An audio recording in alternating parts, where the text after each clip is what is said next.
Ce qui se passe dans le monde en moins de 2 minutes. Commençons par le Québec. Hydro-Québec veut doubler les tarifs d'électricité pour les centres de données, ces immenses installations informatiques qui consomment énormément d'énergie. La société d'État dit que ces centres pourraient augmenter la demande de 800 mégawatts au Québec.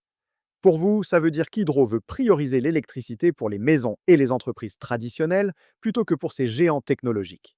Maintenant, regardons le reste du Canada. L'Agence de santé publique du Canada confirme un premier cas d'hantavirus chez un voyageur revenu d'Argentine. Ce virus rare se transmet par contact avec des excréments de rongeurs infectés. Les autorités argentines traquent maintenant les rongeurs porteurs à Ushuaia, où le navire de croisière a fait escale. Pour vous, ça veut dire qu'il faut rester vigilant si vous revenez d'Amérique du Sud avec des symptômes grippaux. Les États-Unis. Donald Trump lance un ultimatum à l'Iran en déclarant qu'il ne restera plus rien du pays si Téhéran refuse de négocier un accord sur le nucléaire. Cette menace survient alors que les tensions augmentent au Moyen-Orient depuis plusieurs mois. Pour vous, ça veut dire qu'une escalade militaire dans cette région pourrait faire grimper les prix de l'essence partout en Amérique.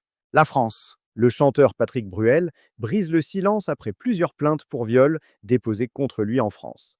Il dénonce des rumeurs qu'il qualifie d'absurdes et d'écœurantes. Les enquêtes vont être regroupées pour examiner les accusations de plusieurs femmes. Pour vous, ça veut dire qu'un artiste populaire, aussi au Québec, fait face à de graves allégations qui pourraient changer sa carrière.